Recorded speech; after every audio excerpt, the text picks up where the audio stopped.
امروز قراره تو این ویدیو ببینیم که با هم دیگه سلیقه کی بهتره. سلام. برای چیز اول خب به نظرم بریم سراغ لوازم آرایشی. لوازم تحریری داره اینجا. آقا برو لوازم آرایشی. خب طبق چیزی که از من میدونی خب طبق همون خب برو ببین سلیقه‌م چجوریه دیگه، برو همون بگیر. آقا اومدیم لوازم آرایشی ببینیم چی میخواد بگیره. نه من لاک نمیزنم دیگه، من لاک میزنم.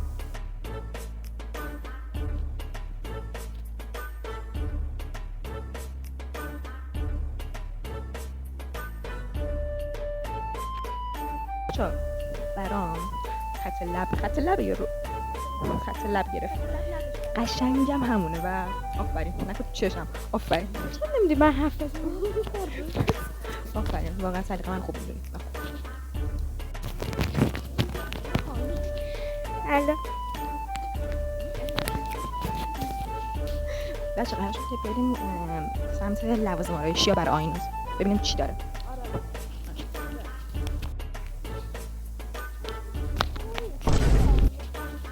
طلا از کجا باید بخرم؟ اگه من پول طلا داشتم مثلا اینجا نمیدم. چی؟ نمیدونم چه یه راهنمایی برای پخش کردن مواد آرایشی. بیوتی بلندر میخوام. بیوتی بلندر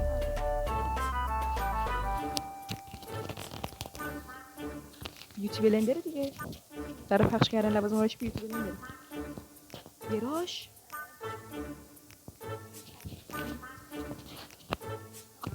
حواسم نبود. بیوتی بلندر رنگش که مهم نیست. بیوتی بلندر میخواد این چرخه ببخشید من دوربینو دارم چون من باید بیام بالا. نه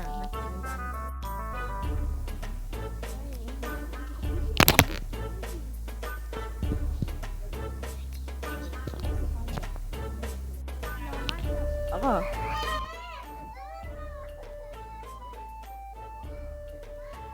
چیزه گوش بده. من بیوتی بلندر میگم گوش بده. بچه‌ها دارن میگن گوش بده. حالا نه یه دونه بیوتی بلندر براش گرفتم. نه بچه‌ها آخه خب گفت که من گفتم خب اوکی برام براش گرفتم. گفت نه بریم بیوتی بلندر. من اولش گفتم بیوتی بلندر. بعد بچه‌ها اصلا من ندیده بودم اون رنگی که این پسندیده بود. کلا من اصلا رنگش رو ندیده بودم. داره به من ظلم میشه. داره تو میگه به من ظلم میشه. بچه‌ها واقعا داره به من ظلم میشه. لوازم تحریری میری برام یه چیز خوب میگیری طبق سلیقه من. عزیزم چی میگی؟ طبق سلیقه من میری میخرید. خب من یه چیزی خیلی نیاز دارم. من یه چیزی خیلی نیاز دارم. خب اگه بدون اون چیه واقعا باهوش خودت. نه تو کاتگوری چیزه نوتبوک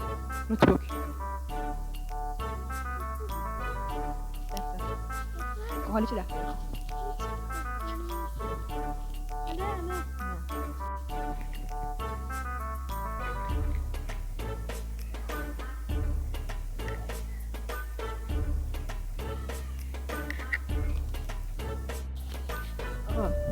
دفترچه برای من گرفت. حالا باید بچه‌ها دفترچه باید تو نشون میدم اینجا نشستیم.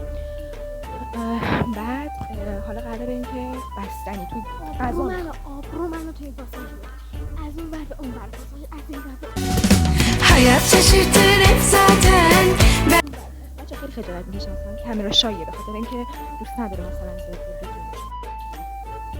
خجالت نمی‌کشم که دور باشم. فقط پیج منم فالو کنید توی تیک تاک. ممنون. من یه تیک تاک خیلی خفن هستم. من اینجا کلی آشنا دارم.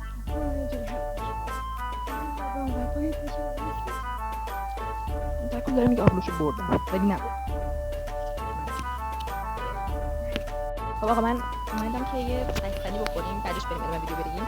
فقط دیگه من بعد بخرم چیزایی که خریدم چیزایی که خریدم بهتون نشون بدم. یه دونه بیوتی بلندر، یه دونه دفترچه آهنگ دفترچه هم اینجاست، یه دونه هم دفترچه. تموم شد. بخوریم برمیگردیم. بعدش هم بچه‌ها رفتیم یه دونه از این خط لبا یکم پررنگ‌تر برای آیناز گرفتیم و دیگه همین دیگه. لایک، کامنت و سابسکرایب یادتون نره. خدافظ.